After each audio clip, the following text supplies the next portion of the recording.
Hello, everyone. Good morning, and welcome to our weekly media briefing and public health update with Montgomery County Executive Marc Elrich. I am Lorna Virgili, Hispanic Public Information Officer, and joining us today is Mr. Sean O'Donnell, Assistant Chief of Public Health Services with the Department of Health and Human Services. And our guests today, we have four: Mr. Mike Shuffle, who is the Director of the Office of Agriculture; Marty Zverczek, who is Executive Director for the Montgomery County Agricultural Fair; Genevieve Augustine, who is the Director of Legal Services for the Central American Resource Center, CARECEN; and Evans Fossing, who is the CEO for the Caribbean Help Center. Thank you for joining us, Mr. County Executive. The floor is yours. Thank you very much, and thank you everybody for being here. Fun things in Montgomery County. The County Agricultural Fair begins this Friday and runs through Saturday, August 22nd. I wanted to thank our agricultural community for all the work it takes to get the fairgrounds ready for these crowds. That's 1,000 volunteers and about 30,000 hours of community service to get everything ready for the place to have the fair. By now, many people know that the fair features live entertainment, livestock exhibits, and agricultural displays. Others may go for the fair food, that's a fair thing to do, or carnival rides, but every visit promises family-friendly entertainment. And that includes families whose children are sensitive to loud sounds and flashing lights. So this year, the organizers are blocking off Monday morning for rides and games to be operated without loud music or distracting visuals. Vendors inside and outside the carnival areas will be asked to apply the same rules to their booths as well. And these changes are going to last on Monday from 10 a.m. to 1 p.m. So if you've got a child or you're somebody who needs to not be around loud noises and, I guess say distractive visuals, Monday morning would be your time to go there. General admission is $18 at the gate, but kids 11 and under get in for free every day. Montgomery County stands out as a place where agriculture is still valued, even as the nation evolves and expands, and our region is evolving and expanding. Our agricultural reserve, established in 1981, covers 93,000 acres, includes more than 900 farms and businesses. It's become a nationally recognized model for farmland preservation, and it continues to contribute to our economy, agritourism, environment, and overall quality of life. And thanks to the county leaders who decided to protect this land decades ago, northern Montgomery County avoided the urban sprawl seen in nearby Loudoun and Frederick counties. During my administration over the past 8 years, we've worked diligently to preserve our farms and agricultural heritage. And I'm continuing to pursue a plan to close the waste incinerator in Dickerson. And we've recently moved toward reopening White's Ferry by taking control of the land and the ferry on our side of the river in order to speed up negotiations with Virginia officials. We're in a lot better position than we were before, and it's pretty clear that folks in Virginia would like to figure out how to solve this problem. However, I'm especially proud of efforts to expand economic opportunities through growing the agritourism industry. Crossfinds is a prime example. Now in its third year, it began from a simple conversation about competing with Virginia wineries. Today, Crossfinds wins awards for its wine, boasts a world-class culinary team at its famous Farmhouse Bistro restaurant, and offers an event space that earned Wedding Wire's Couple Choice Award for Best Wedding Venues.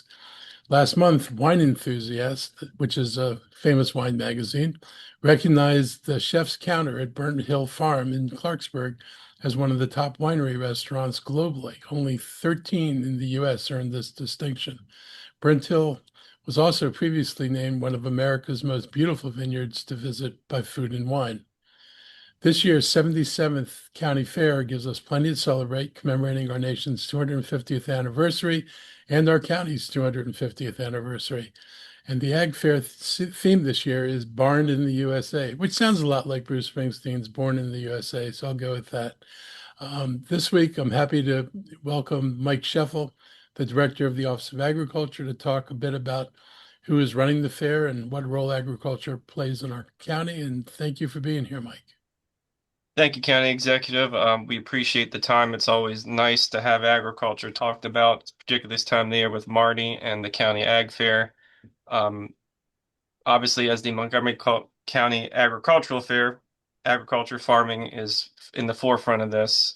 It's a great opportunity not only for farmers and the youth to show what they're doing with their 4-H projects, but it's also a great opportunity for folks of the county to see just how awesome our farmers are.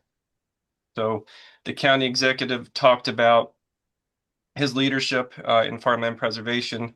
We were excited when the county executive signed Executive Order 159-25 this past October.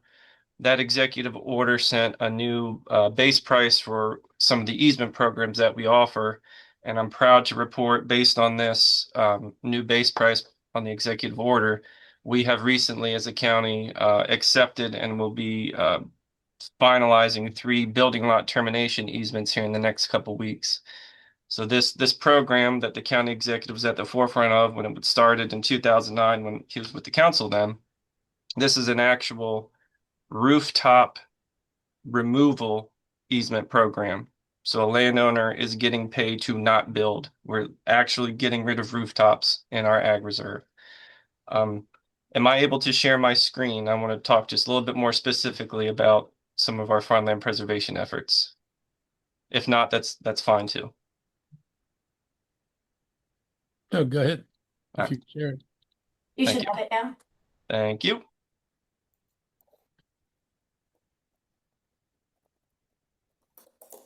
Are we seeing my screen? All right, so when the county executive talked about the creation of the ag reserve, this is why it is so important that that legislative decision occurred. 1945 was when really suburbia, the residential boom occurred nationwide, but particularly around the nation's capital. You can see the amount of farm and farmland that existed then in 1981-82 with the creation of the ag reserve, and where we are today from our most recent USDA agricultural census information. If not for this policy decision back in 1980 and 81, there would be no farmland left in Montgomery County. This is the decision that allows agriculture to exist in the way that we know and love it today. As Mark, county executive, said, the creation of the ag reserve did exactly what's on your screen. It created 93,000 acres for the preferred and primary land use to be agriculture in this area, created a transfer development right program, which moved development from up county to down county where the infrastructure exists. And we offer even more protections for our farmers and rural landowners when we require that any real estate sold within or directly bordering the ag reserve must have a real estate disclosure stating just that you live in farmland, and sometimes living near farms, it's loud and it can be a little smelly. Last but not least, I wanted to share the efforts that this county has done. To date, we have roughly 77% of the ag reserve protected by some form of easement. That is over 72,000 acres that are permanently protected through our county's programs or our state programs. So that's just a little bit of information I wanted to share. So thank you, County Executive. Thank you for doing that. Thank you. Do we want to talk about the agricultural fair now? Or do we take questions regarding cultural serve? So I see Kate Ryan has her hand up. Okay, Kate, can you wait for a second so we can have Marty speak regarding the fair? Thank you. We'll take a question in a minute. Marty can't speak until he has his fair hat on. This is very important, and I know this is a serious meeting, but I figured that Bruce Springsteen had to make a showing. At the least. Here we are. Mark, I'm sorry we couldn't get him to come this week. He was busy, but nonetheless, he'll be here in spirit. This will be, of course, as you may know, our 77th fair. We have lots of opportunities for children and parents. Kids 11 and under are free every day. We have for the 250th celebration, we'll be decked out with buntings. We'll have our Veterans Day, of course, will be as in place as it has been in the past. We're bringing in 2 rodeos, cultural icons in this country that have gone back for centuries. Monster truck show, demolition derbies. There's probably right now 800 to 1,000 animals will be here. And this year, for whatever reason, we're experiencing a growth in animal displays. our beef department will have 140 entries. We haven't seen that in over 15 years. So it's good to see agriculture on the climb. We have all kinds of food, as you know. Go to mcagfair.com and see what's going on there. International foods include Chinese. We're going to have Mexican. Straits Fine Foods will be doing Greek food. So there's plenty of opportunity for anybody who wants to come to the fair and have a good time. I trust that there are still Italian sausages covered with onions and green peppers. I think I got your order. It's going to be delivered before this meeting is over. All right, gentlemen. Members of the media, questions regarding the agricultural reserve as well as the agricultural fair. Kate Ryan, WTOP, there you go. Thank you so much. Talking about agriculture, a lot of us are learning a whole lot about agriculture thanks to the oocytes and cyclospora, etc. I am wondering if people are turning to their locally produced produce and farms in order to, not only get away from whatever recalls might be out there, but also to discover that this food is available right in our backyards. Is it? How? And are you seeing that trend? Are you seeing people go, you know what? I'm headed to the farmer's market. I want to learn more about the individual farms in my backyard. Yeah, buying local seems to be a pretty popular trend right now. We'll have Butler's Orchard here at our fair for the entire 9 days. And yeah, they do a really good business. And I agree with you. The buy local, get away from processed food trend is going to continue, I'm certain, till long after I'm not here. Mike, do you have any comment on that? Sure, thank you, Kate. Just what Marty said, the agricultural economy, while influenced by global issues, is strong in Montgomery County. Farmers that offer their products at an on-site farm market or at farmers markets continue to see their business grow, even outside of the cyclospora issues that occurred here not too long ago. But yes, it's a great opportunity for the farmers to show their wares, to show that locally grown food is delicious, and our farmers are really good at growing it. Thank you very much. And can I backtrack on Marty about the fair itself? Monday's event, doing this low sensory experience for families. How did that come about? It's an interesting, the way the fair is organized, we take a lot of input from our volunteers, and we have, I don't know, I think Mark said maybe 1,000 volunteers that help put the fair on annually. I have a paragraph here that came from the city of Gaithersburg, because they are the ones that partnered up with us to make this sensory piece work. And it says the space is designed for anyone who may benefit from a temporary reduction in sensory stimulation. This includes, but isn't limited to, individuals with ASD, ADHD, anxiety disorders, those who become overstimulated. So we not only have the fair, a carnival, and the rest of the fair operation shutting down noises, we've provided a whole sensory space inside our Chile Mall where folks can go and find the kind of support that they might need because they're in the environment that we provide. That's really interesting. Thank you very much. You're welcome. Excellent. Members of the media, any additional questions regarding the agricultural reserve and or the fair? Well, before we turn off and move on, Monday and Wednesdays are the 2 best days to come to the fair. Ride wristband, you can ride all day for $25. It's a super deal. It's almost half price. So if folks are interested in carnival rides, those are the days to save money. Did you say Monday and Tuesday? Monday and Wednesday. And Wednesday. I'll go. Okay, thank you. Thank you for that promotion. No more questions regarding this topic, members of the media?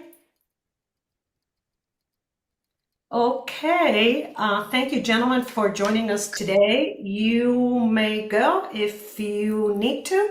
Otherwise, you can remain on this call. Mr. County Executive, other topics. Okay, back to less pleasant things. So we're going to talk a little bit about the loss of TPS for Haitians in Montgomery County and the effects it's having.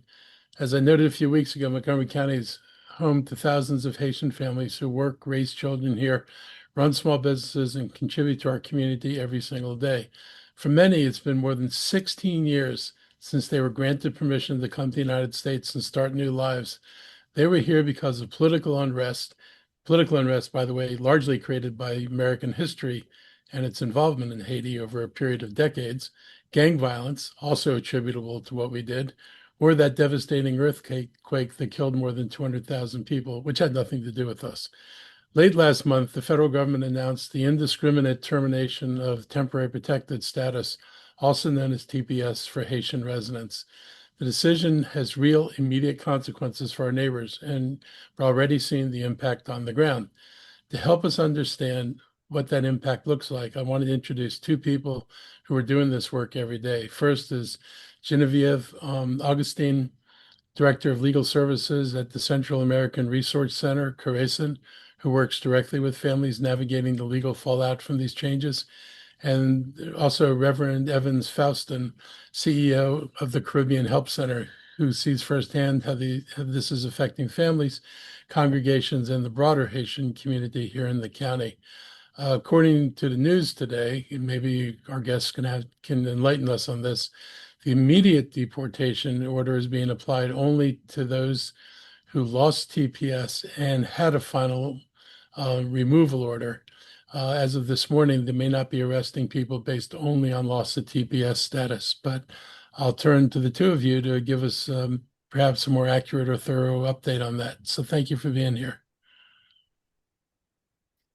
Thank you. I guess I'll start with that news. So, yeah, my name is Genevieve Augustin. I'm with the Central American Resource Center. While we are headquartered in DC and have an office in PG County, we've been providing services to Haitians through our liaison with the Montgomery County Caribbean Liaison Office. So for the past 3 years, we have been working with Haitian immigrants in the county, providing monthly workshops. In the monthly workshops, we gave them Know Your Rights presentations, talked to them about their responsibilities here in the United States, and we provided free consultations and free legal services. These are people who were in the United States lawfully. These are people who entered with lawful paroles or who came here and got TPS.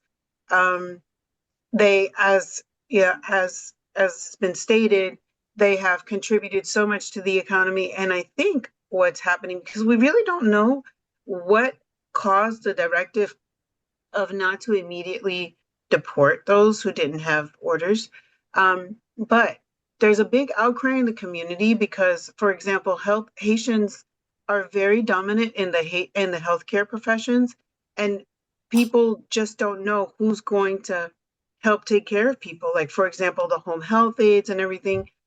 People are in a panic, like who is going to take care of all the people, who is going to step in the shoes and fill the roles that Haitians have been filling. And the same thing with the hospitality industry. So right now you have the businesses going crazy because they are about to fall apart. And we already have seen signs of restaurants and unable to stay open with the sudden loss of work permits. So the only thing that we can guess, because this directive was given without any type of explanation, is that they're beginning to understand that taking away the status of over 300,000 people who were greatly contributing to the economy is going to really hurt the economy. So that's what we think is going on here. We don't know how long it will last. And it's also an example of how inconsistent things have been, because at the same time as the administration was saying that it's okay, they're ending TPS because it's okay for people to go back to Haiti now, the State Department was reporting Haiti as a level 4 do not travel. So all these things coming together, I think there's a lot of awareness right now in the public of how difficult it's going to be to the economy to lose all of the Haitians that were here contributing to it under TPS. And So that's what I think is happening right now. Thank you, Ms. Osteen. Mr. Reverend Faustin, would you like to have some remarks, comments? Yes, my name is Reverend Evan Faustin, and I'm the Executive Director of Caribbean Help Center. Caribbean Help Center is a nonprofit organization that provides assistance to county residents, including immigrants from Caribbean and African community, with a social service support program that include emergency services, food distribution, employment support, linkage to healthcare, social services, entitlement program, translation, including French and Haitian Creole speaking residents. What can we say about TPS and the deportation situation of a soldier? First, the TPS category. There are three types of TPS. One, the 2010 after the earthquake in Haiti. Two, the Biden programs under the name of humanitarian parole for a duration of 2 years. At the end of this program, President Biden had given them a way to apply for TPS. Three, those who had walked and crossed the border, they were able to enter the country with asylum status and then participate in the TPS program. The effect of the TPS termination. This situation creates a human shock. It's like another earthquake. This time, human earthquake, a tsunami in the community. This situation creates fear, anxiety, and uncertainty about what is really going to happen. The situation is simple. People under TPS status have two choices: stay locked up at home or go back home to Haiti, because many have automatically lost their job. Many are forced to quit their job out of fear of being caught by ICE, either at work or on their way to work. Consequences.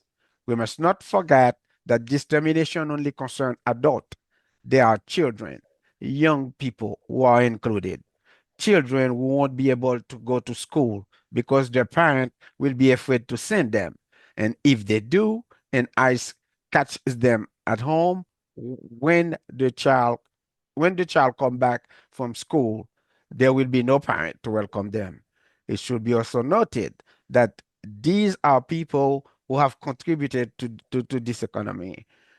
They bought houses and pay taxes. They bought cars that they won't be able to drive now because their driver license are also canceled. These people are now exposed to all kind of abuse, unable to work. They will be forced to accept all kind of blackmail of low-paid jobs. Uh, Second, unable to go out.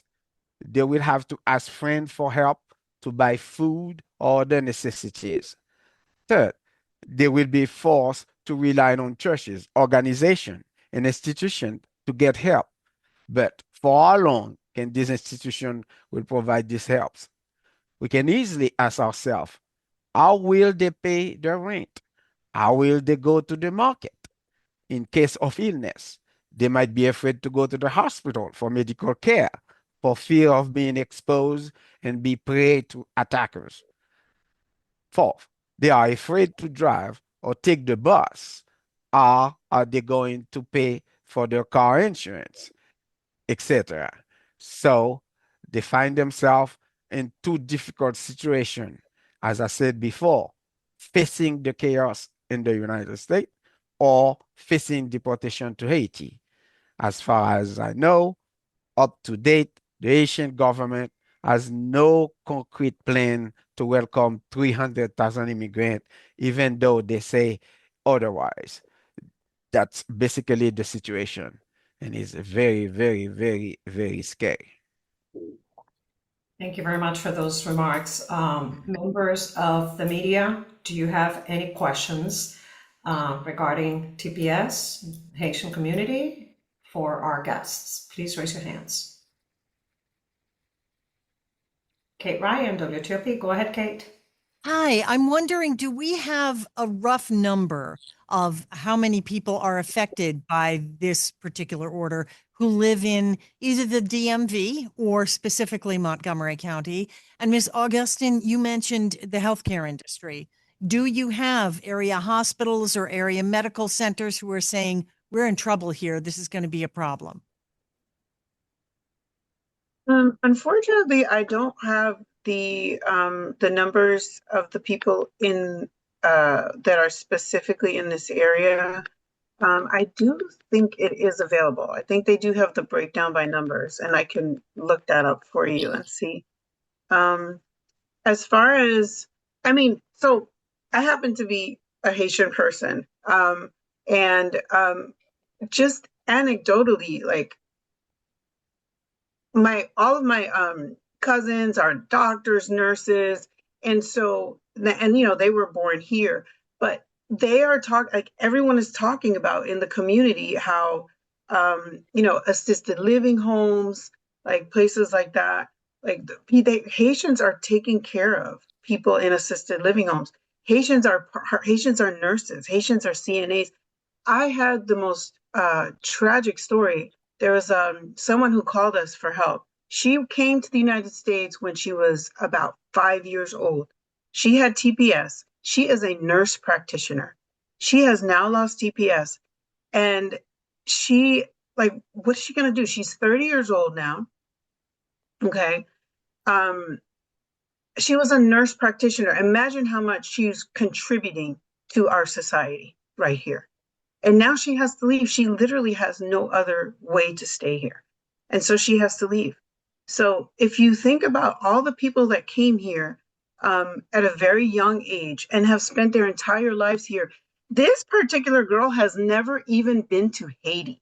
She was born in another country that didn't have birthright citizenship. So she is literally going to be deported or have to return to a country that she's never been to. When she was born and raised, when she was raised in the United States, she was educated in the United States, and she is contributing. So there are plenty of these stories everywhere. We are actually putting together a stories list so that people can really hear the voices of the people who are affected by this. And the thing is that many of them do not want to say so publicly because they're so afraid of, getting on a Zoom call or making a presentation so that, they don't become a direct target of ICE. So we're putting the stories together and we'd be happy to share those, but they're very sad stories. And it's just really a terrible situation. Thank you very much. Thank you. Members of the media, any additional questions for our guests this afternoon? No more questions? Thank you so much for joining us. You can remain on this media briefing if you'd like to, but if you need to depart, feel free to do so. Mr. County Executive, other topics? Yeah, thank you both for being here today. I think it's good for people to hear kind of firsthand what's happening on the ground and what the impacts are going to be. So thank you for being here and thank you for all the work you do. And another, difficult topic, I want to extend my sympathy to many families here in Montgomery County who are worried about loved ones in Colombia. A powerful earthquake struck there just 2 days ago, leaving many dead or missing. Our hearts are with families who've lost loved ones, who are injured, and everyone who's facing very uncertain days ahead. For community members who wish to help, relief experts recommend contributing financially to established organizations as on-the-ground challenges make it difficult to deliver donated goods. Trusted organizations providing aid include the Catholic Relief Services and the International Organization for Migration. In moments like these, every dollar entrusted to experienced relief partners can make a meaningful difference. So please share this information with your audience. People there really are going to be needing help. In a few hours, I'm going to be off to the Eastern Shore of Maryland for the Maryland Association of Counties Summer Conference. Over 8 years as county executive, I value MACO's resources and advocacy, as well as relationships formed with peers statewide. MACO's nonpartisan approach highlights how Montgomery County's issues often mirror those in other jurisdictions. Regardless of size or politics, the organizations play a key role in uniting counties to address shared challenges. And I've got to say, having served at MACO, we are from a couple of different political parties. We don't always agree, but the fact is we work together more than we don't work together. So there's an awful lot that unites us, and it's kind of nice to see at a more local level, the ability for people to talk about local problems and kind of reach common ground on how we should address them. So it's kind of a good example of what could work in government and might be a nice example at the federal level. I'm not holding my breath, but at least, I've been working in a space where you can actually see that it works. I'm grateful for MACO's support with the General Assembly on reforms that benefit county operations, especially regarding the property tax rate differential legislation. This is legislation that would have enabled us to set different residential and commercial property rates, similar to what's permitted in neighboring regions. DC does it, and the Northern Virginia counties do it. Unfortunately, our councils refuse to support this legislation, which, unlike the district and Northern Virginia counties like Fairfax, has left us unable to adequately fund transportation infrastructure projects, which is a big problem when you think about our economic competitiveness. In Virginia, the major transportation projects they undertake are often funded by bonds supported by taxes on commercial property only, something we can't legally do here.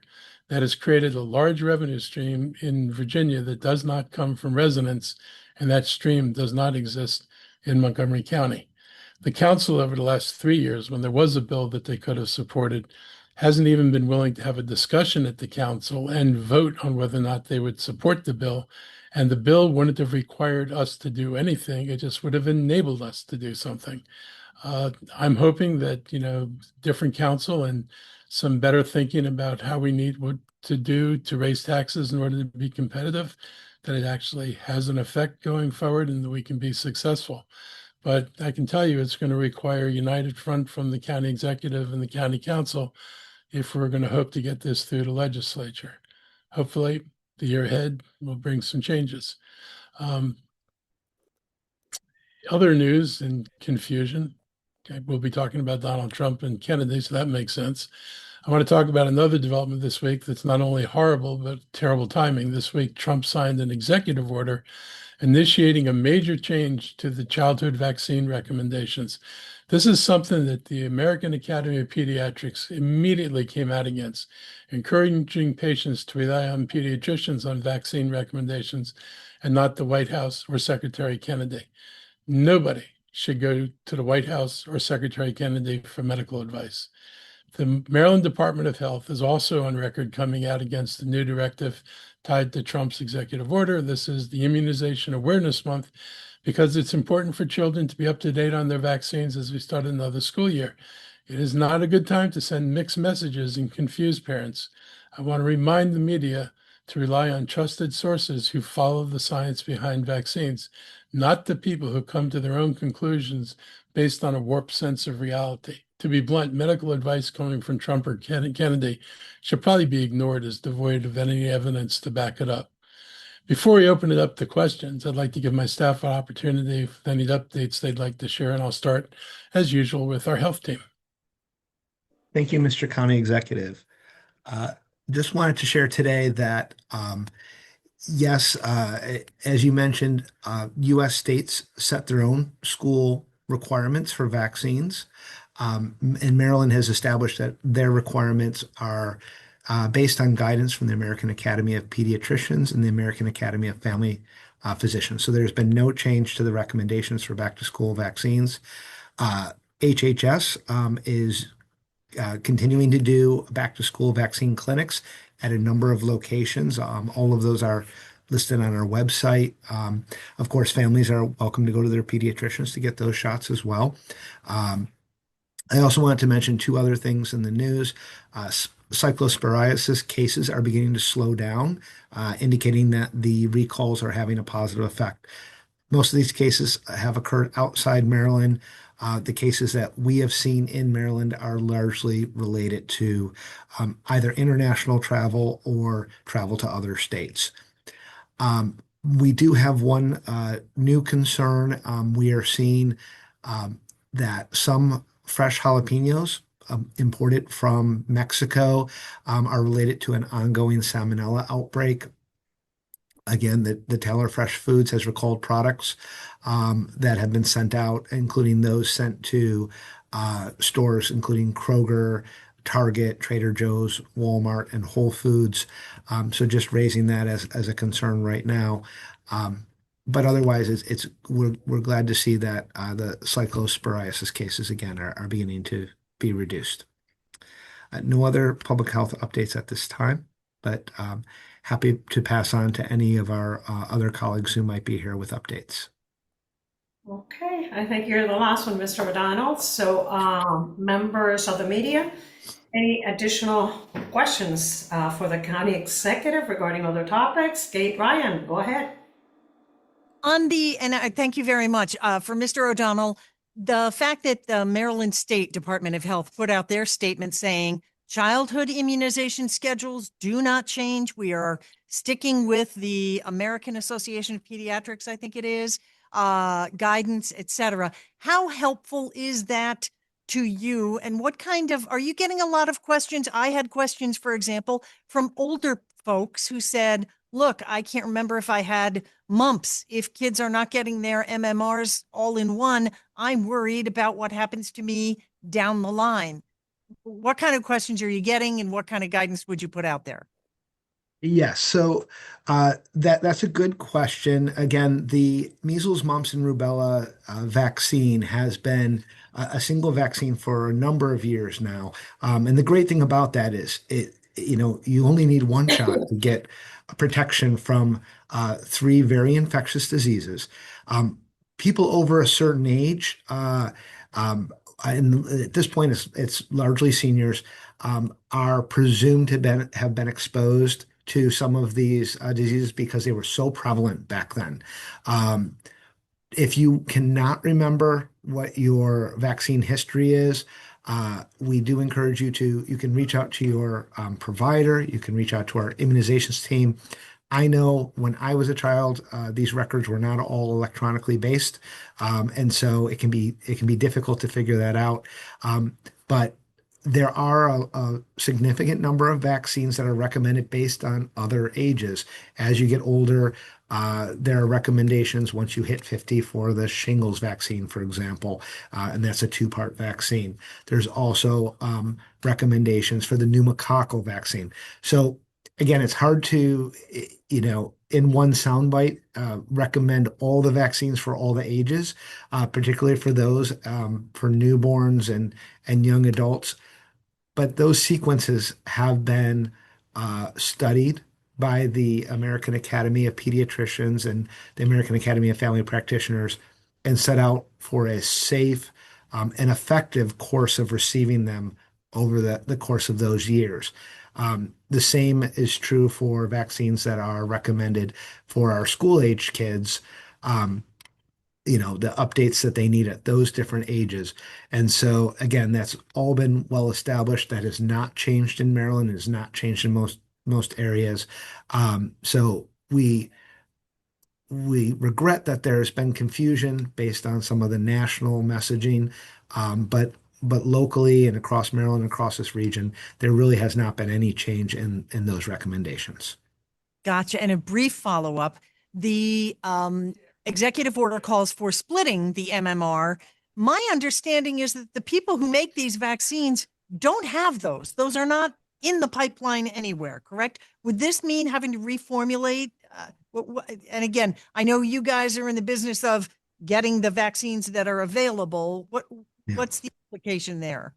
No, you're correct. They're not currently available as independent vaccines. And I would think if they were split out, you would just see people getting the vaccinations at a much lower rate. So I don't know that there's a value to doing that, but that's not currently an option.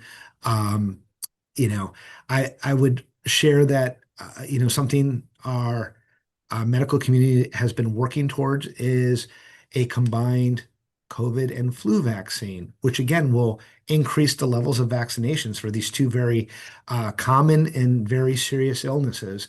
And so that's something I hope they continue to work on. We don't have that yet, but it will it will certainly raise the number of vaccinated individuals if that is eventually produced. Thank you very much. Yep. Thank you, Kate. Members of the media, any additional questions this afternoon? No more questions? Well, thank you for joining us. Have a wonderful rest of your day, and we'll see you next time. Thank you all. Take care.